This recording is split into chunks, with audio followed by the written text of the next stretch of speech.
सिंहदरबारमा भएको स्यालहरूलाई चाहिँ अब घिसारेर निकाल्दिने हो र त्यो सिंहासनमा त्यो सिंहदरबारभित्र अब मूलवासी मङ्गलहरू शासक बनेर बस्ने। आफूले गरेको गल्तीहरूलाई स्वीकार्न नसकेर केपी ओलीले यो जुन एउटा काम गरिएका छन्, जुन कार्य गरेका छन्, यो इतिहासकै एउटा चाहिँ कालो दिन हो। न त भारतको चाहिँ यो के अरे चाहिँ अधीनमा रहेको मुलुक हो, तर व्यवहार के हुन्छ भन्दाखेरि भारतको अधीनस्थ मुलुक हो जस्तो व्यवहार गरिन्छ र संशोधन गरेर मात्र नपुग्ने भयो, रिराइट गर्नुपर्छ, संसद त विघटन गर्नुपर्छ।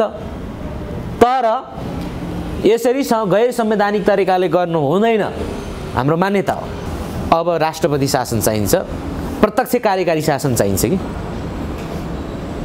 डाइरेक्ट जनताले निर्वाचित गरेको।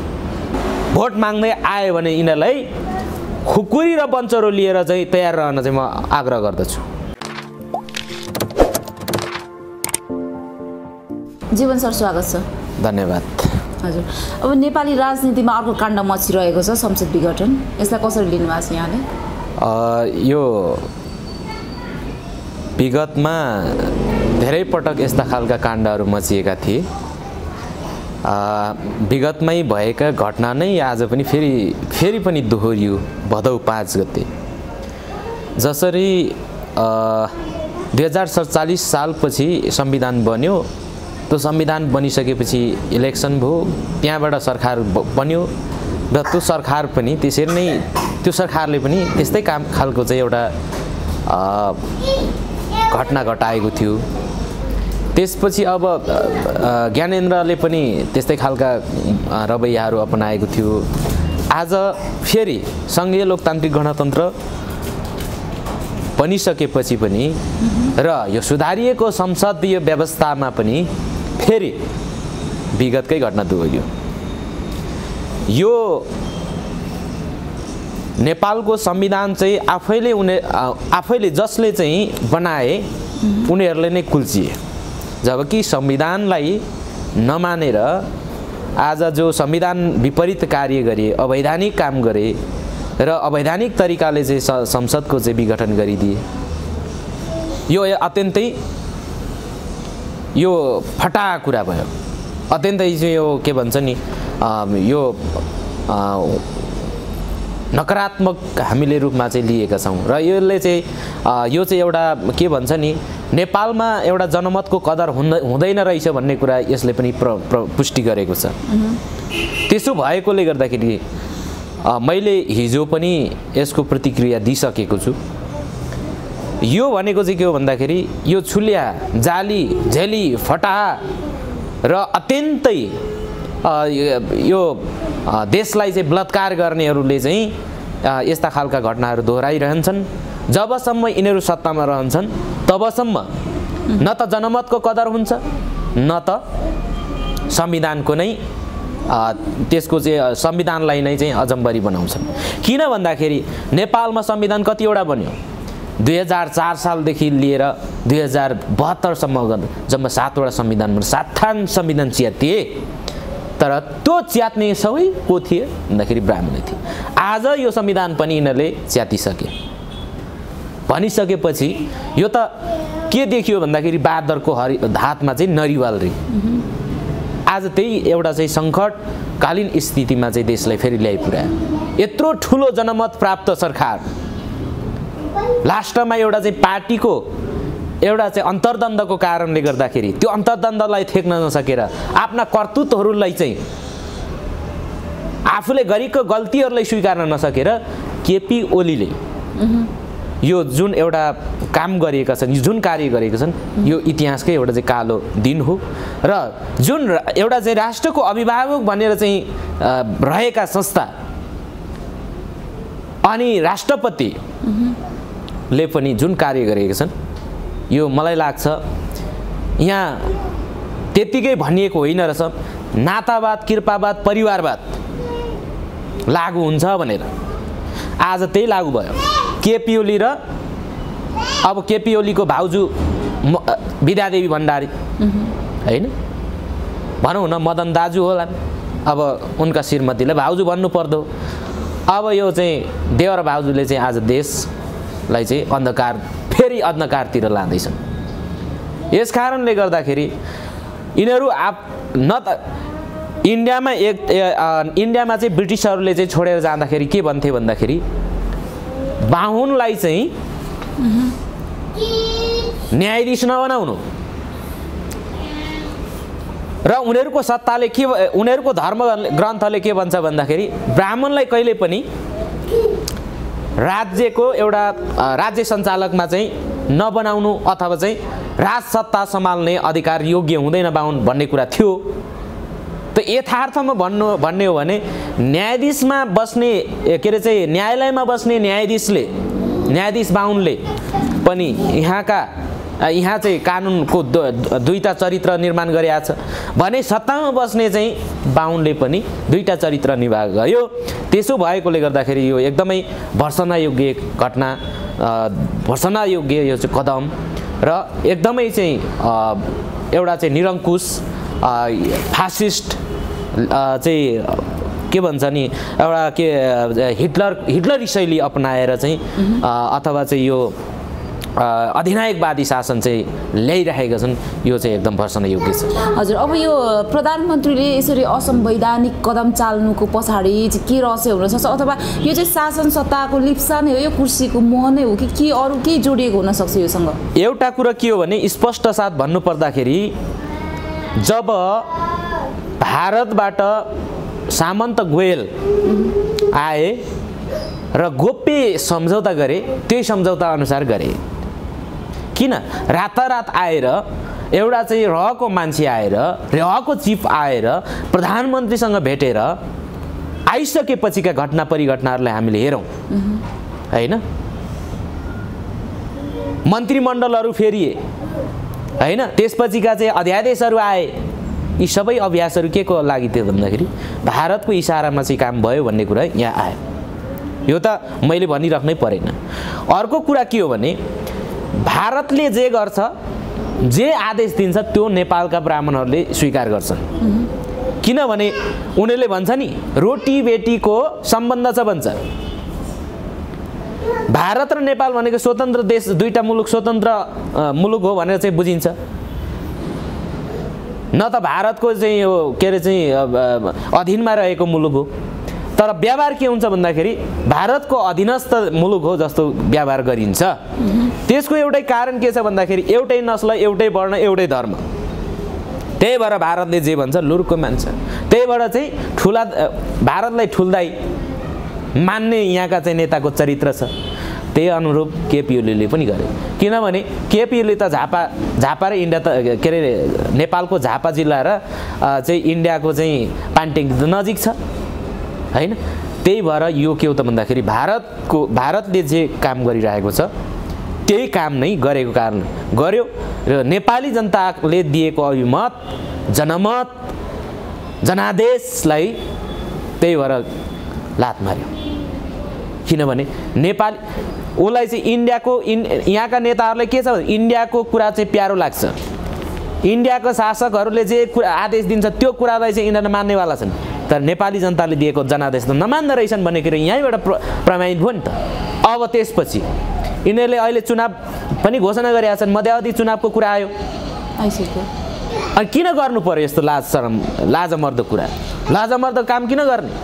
अब एउटाको चाहिँ कुरा सुनेर एक प्रकारको चाहिँ यो रवैया अपनाएर चाहिँ देशलाई चाहिँ एउटा अस्थिरतातिर धकेल्ने अनि फेरि चुनाव गर्नुको के चाहिँ त्यसको महत्त्व छ हैन?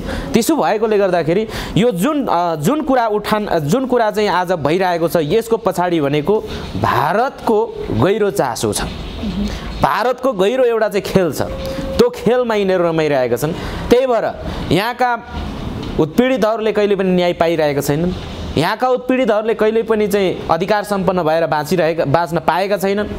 यहाँ चाहिँ गरिबी बढ्यो।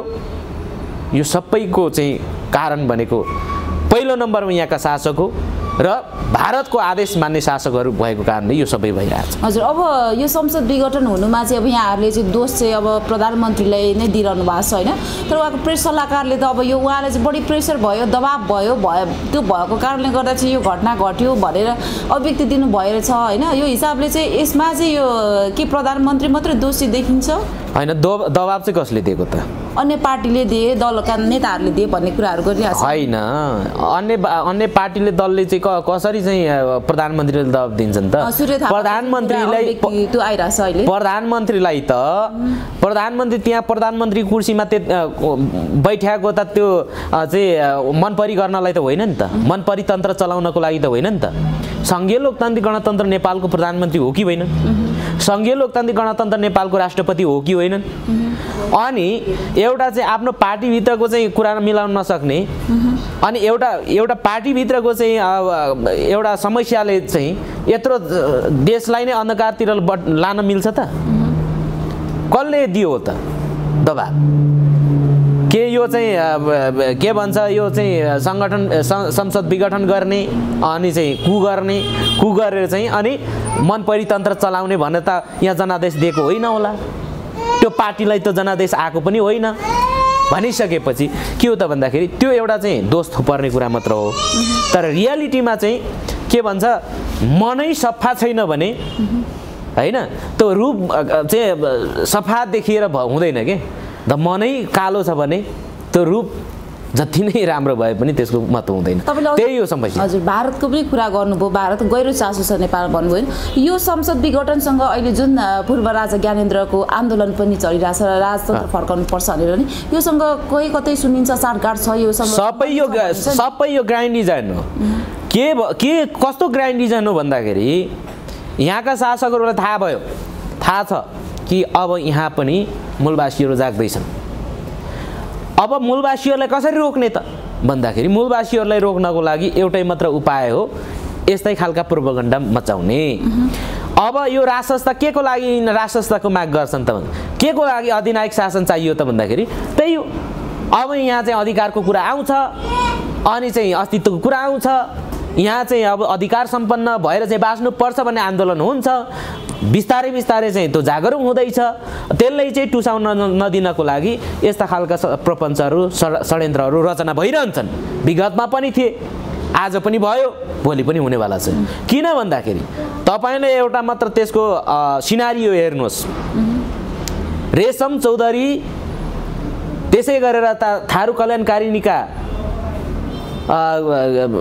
के चौधरी भन्नु, लक्ष्मण चौधरी होइन, लक्ष्मण चौधरी लगायतका गरेर चाहिँ 8 जना व्यक्तिहरूलाई चाहिँ जन्म कैदको फैसला सुनाइयो। जबकि जिल्लाले एउटा चाहिँ उसको जुन उसले गरेको एउटा चाहिँ गल्ती गर्यो भनेर अथवा उसलाई चाहिँ जुन अभियोग लागेको थियो त्यो अभियोग अनुसारको अभियोग त खेपेर पनि निसिसकेका लक्ष्मण चौधरी फेरि जेल जानु पर्यो हो नि त।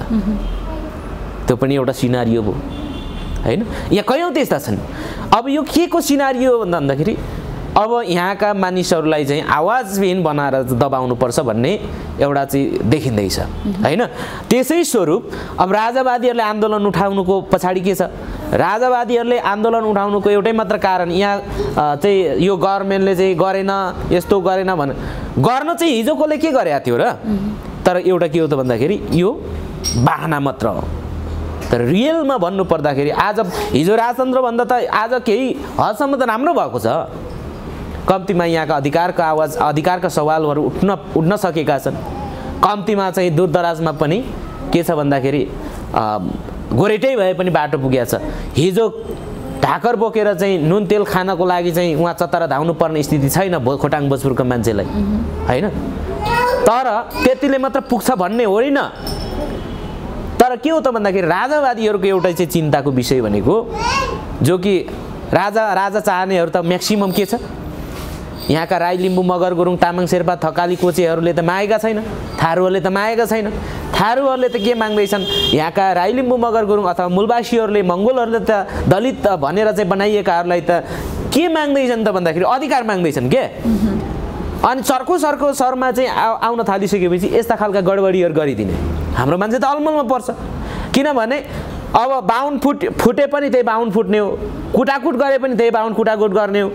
हाम्रो छेउमा हामीले देखाउनको लागि त्यो काम गर्छन्, तर भित्र के त उनीहरू मिलिरहेको हुन्छ। तपाईहरुले चाहिँ न्युजमा छ्यापछ्याप्ती देख्नुभयो होला, शेरबहादुर देउवा र केपी ओलीको साटगाँठ छ भनेर कांग्रेस र नेकपाको चाहिँ साटगाँठ छ भनिएको छ हैन, आइरहेको छ नि त। भनेपछि त जसरी भए पनि मिलेर खाउँ भन्ने पक्षमा त छन् उनीहरू। हजुर, तर बाहिर देखाउने दाँत एउटा, भित्र चपाउने दाँत एउटा हुन्छ भन्ने कुरा बुढापाकाको आहान थियो। त्यो आहान चाहिँ निश्चित रूपमा आज चाहिँ चरित्रता भइरहेको छ। चुनावको मिति पनि तोकियो हैन, मध्यवर्ती चुनावको मिति भनेर पनि तोकियो, तर कतिपयको आङ्कलन छ त्यतिखेर चुनाव चाहिँ हैन प्रधानमन्त्रीले चाहिँ सङ्कटकाल घोषणा गर्छ भन्छ नि। अब सङ्कटकाल त घोषणा, त्यही सङ्कटकाल लागू गर्नको लागि त यो काम गरे त केपी ओलीले। संविधान विपरीत, जनादेश विपरीत काम गरेको त त्यही गर्नको लागि होइन र? एक प्रकारको यो कुडेता होइन र? कु त गरे आउन्। संविधानले के चाहिँ त्यहाँ संसद भङ्ग विघटन गर्नुपर्छ भने हो र? विगतको संसदले चाहिँ संसद यस्तै परिपाटी भएकोले गर्दाखेरि नै सुधारिएको संसद भनिएको हो। अनि यो सुधारिएको संसद पनि त्यही विगतकै संसद जस्तो भएपछि के भयो त? अर्थ त त्यसको त कुरो त एउटै आयो हैन, निष्कर्ष त एउटै आयो, निचोड त एउटै भयो। भनिसकेपछि अब यिनीहरूले चाहिँ के चुनाव गर्ने भन्छ हैन। अब चुनाव के को लागि? जनादेशको लागि हो। अब जनादेश त यिनीहरू त कुल्चिसक्यो त। भनेपछि यो चुनाव गर्नु र नगर्नुमा के फरक छ त? चुनाव जित्नु र नजित्नुमा के फरक रहेछ त? नेपाली जनताले भेडा बनाउने त रहेछ नि त, जसरी भयो आम नेपालीहरू उत्पीडितहरूलाई चाहिँ भेडा बनाउने रहेछ नि त। त्यसैको लागि यो काम गरिरहेको रहेछ। तपाईहरु त आवाज उठाइरहनु भएको छ हैन यो शासन सत्ताको विरुद्धमा। अब के छ त तपाईहरुको योजना, के छ, कसरी अगाडि बढ्ने त? हामीले के भने आऊ भने अब जसरी संविधान संशोधन गर भन्दाखेरि संविधान संशोधन गर्न उनीहरूले कुनै टेरपुच्छर लगाएन र संविधान संशोधन गरेर मात्र नपुग्ने भयो, रिराइट गर्नुपर्छ, संसद त विघटन गर्नुपर्छ। तर यसरी गैर संवैधानिक तरिकाले गर्नु हुँदैन, हाम्रो मान्यता हो। अब यिनीहरूले त गर्यो, गरिसकेपछि के त अब उनीहरूले त एक प्रकारले कुशासन ल्याए। कुशासन ल्याइसकेपछि के हुन्छ भन्दाखेरि अब उनीहरूले सङ्कटकाल लाउनेवाला छन्, भोलि चाहिँ थुन्ने छन्, यहाँ नागरिकको आवाज थुन्ने छन्, भोलि चाहिँ विभिन्न हत्कण्ड अपनाउने छन् के। किनभने आन्दोलन त सुरुवात भइसक्यो नि। अब त्यो आन्दोलन त अब तीव्र गतिमा अगाडि बढ्यो भने त यहाँ त सङ्कटकाल लागू गर्छ। सङ्कटकाल लागू गर्नको लागि उनीहरू तयार पनि छन्, किनभने सेकेन्डमा उनीहरूले चाहिँ छिनछिनमा कानुनी बाटो परिवर्तन गरिरहेका छन्, संविधानलाई कुल्चिरहेका छन्, ऐनलाई कुल्चिरहेका छन्। किनभने आफै धामी आफै बोक्सी भनेको त्यही होला, हाम्रो बुढापाकाले हाल लाउँछ नि। किनभने आफै धामी जस्तो पनि गर्ने, बोक्सी जस्तो पनि, व्यवहार चरित्र त त्यसो छ। त्यसो भएकोले गर्दाखेरि अब हामी के चाहन्छौँ भन्दाखेरि यो संसदीय व्यवस्था नेपालमा के भयो भन्दाखेरि फलिफाप भएन। अब राष्ट्रपति शासन चाहिन्छ, प्रत्यक्ष कार्यकारी शासन चाहिन्छ कि डाइरेक्ट जनताले निर्वाचित गरेको। त्यति बिना नेपालले चाहिँ यो शान्ति श्वास फेर्छ जस्तो हामीले लाग्दैन। त्यसो भएकोले अब प्रत्यक्ष निर्वाचित कार्यकारी शासन हुनुपर्छ। त्यसपछि यो जति पनि यहाँका चाहिँ आज कुडेटा गर्दै बसिरहेका छन्, जनतालाई चाहिँ दुःख दिँदै बसिरहेका छन्, यिनीहरू सबैले जेल हाल्नुपर्छ। हजुर, अब अहिले अघि भर्खरै तपाईँले रिसम चौधरी कुरा उठाउनु भयो होइन। अब उच्च अदालतबाट त जन्मकैदको फैसला भयो। अब के होला त? अब सम्भावना अब सर्वोच्चबाट पनि आउला होइन? के छ त उहाँहरूले न्याय पाउने अथवा यहाँ तपाईँहरू? केही हुँदैन। हजुर, केही हुँदैन। यहाँका मूलवासीहरूको लागि न्याय भन्ने छैन, न्याय भन्ने नै हुँदैन। किन भन्दाखेरि बाहुनको हातमा न्याय शासन अनि न्याय सबै बाहुनको हातमा भएपछि के न्याय पाउनु रहेछ र? हामीले एउटा अपेक्षा राख्ने हो, किनभने साँचो त उनीहरूसँग छ नि त, ताला त उनीहरूसँग छ नि त। उनीहरूले जे डिसिजन गर्छ त्यही हुने रहेछ भनिसकेपछि हामीलाई त्यो एउटा आस्था पनि छैन, त्यो विश्वास पनि छैन। किन छैन भन्दाखेरि अब यस्तै गर्छ। त्यही केस बालकृष्ण ढुङ्गालको त्यही राजनीतिक मुद्दा बनिदियो। अब त्यस्तै खालको एउटा चाहिँ केस रेशम चौधरीको हकमा यो चाहिँ जातीय भनिदियो, दङ्गा फसादको, हत्या हिंसाको होइन र भनिसकेपछि यो के हो त भन्दाखेरि अब के भयो के अरे के हुन्छ भन्ने कुरा उनीहरूको हातको कुरा हो। त्यसो भएकोले मैले चाहिँ यो कुरा भन्न म सक्दिनँ। किन सक्दिनँ भन्दाखेरि मेरो हातमा भयो पो मैले भन्नु। तर उहाँहरूलाई चाहिँ न्याय मिल्दैन भन्ने यहाँहरूको चाहिँ होइन, न्याय त कहाँ मिल्यो त? भोलि पनि त आज दुईटा अदालतले के अरे जिल्ला र चाहिँ उच्च अदालतले त अब चाहिँ अन्याय गरि नै सक्यो होइन। सर्वोच्चले पनि त्यो गर्न ठुलो कुरो भएन, किनभने सर्वोच्च के अरे तलदेखि माथिसम्मै उनीहरू छ, उनीहरू मिलेरै चाहिँ डिसिजन गरिराखेको भनेपछि मिलाजुला उनीहरूले डिसिजन गरेर आजसम्म तपाईँ हाम्रो मान्छेले चाहिँ अन्याय अत्याचार दबदबामा राखेको छन्। यो पनि एउटा दबदबा हो, यो पनि एउटा चाहिँ दबाब हो। यो कसको लागि दबाब त भन्दाखेरि अधिकारविहीन भएर आवाजविहीन भएर बसेकाहरूलाई चाहिँ अझै दबाउनको लागि यो दबाब हो। त्यही दबाब र त्यो रणनीतिमा उनीहरू अगाडि बढेका छन् र केही चाहिँ नाङ्लो ठटाएर हात्ती तर्साउन सकिन्छ भन्ने उद्देश्यमा लागेका छन् होइन। तर हामी यो चुनौतीका साथ भन्छौँ कि अब सिंहासनमा सिंह बस्ने हो। सिंहदरबारमा को बस्छ? सिंह बस्छ। तर आज सिंहदरबारमा स्याल बसेकोले गर्दाखेरि यो विकराल स्थिति आयो। अब हामीले चाहिँ के भन्दैछौँ भन्दाखेरि सिंहदरबारमा भएको स्यालहरूलाई चाहिँ अब घिसारेर निकालिदिने हो र त्यो सिंहासनमा त्यो सिंहदरबारभित्र अब मूलवासी मङ्गलहरू शासक बनेर बस्ने। त्यसको लागि हाम्रो अभ्यास जारी छ। हामी यो भन्दैछौँ कि अब सडकदेखि सदनसम्म हाम्रो उपस्थितिको लागि हामी सङ्घर्ष गर्दैछौँ। भोलिको दिनमा हामीले यो पनि चेतावनी दिइरहेका छौँ, यस्तै खालको रवैयाहरू अपनाउँदै जाने हो भने। गोपाल गुरुङले के भन्नुभएको छ भने एउटा शब्द युज गर्नुभएको छ, यो बाहुनहरूलाई चाहिँ देश छोड भन्ने अधिकार छ हामीसँग। भोलि त्यो नारा पनि हामी गन्काउन सक्छौँ। त्यसको लागि हाम्रो मूलवासी मङ्गलहरू तयार भएर चाहिँ बस्दै छौँ। अन्तमा छौँ र अन्तमा चाहिँ यो तपाईँलाई अहिले हेरिरहनु भएको आम दर्शकको लागि तपाईँको मेसेज के जान्छ? आम देश तथा विदेशमा छरिएर रहनुभएका सम्पूर्ण मूलवासी मङ्गलहरू सचेत र सजग रहन म आग्रह गर्दछु। अर्को कुरा, यिनीहरूले इलेक्सन गर्ने भने आज इलेक्सन होइन, अब गाउँ-गाउँमा चाहिँ बस्तीमा चाहिँ यिनीहरू चाहिँ अब भोट माग्दै आयो भने यिनीहरूलाई खुकुरी र बन्चरो लिएर चाहिँ तयार रहन चाहिँ म आग्रह गर्दछु।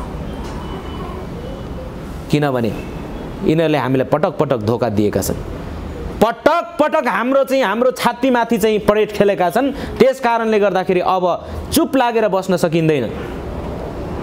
यदि यो बोल्दैमा जीवन मङ्गलले यो कुरा बोल्यो भनेर चाहिँ कसैलाई चित्त दुखाइ भयो भने सिधै म कहाँ आउनु,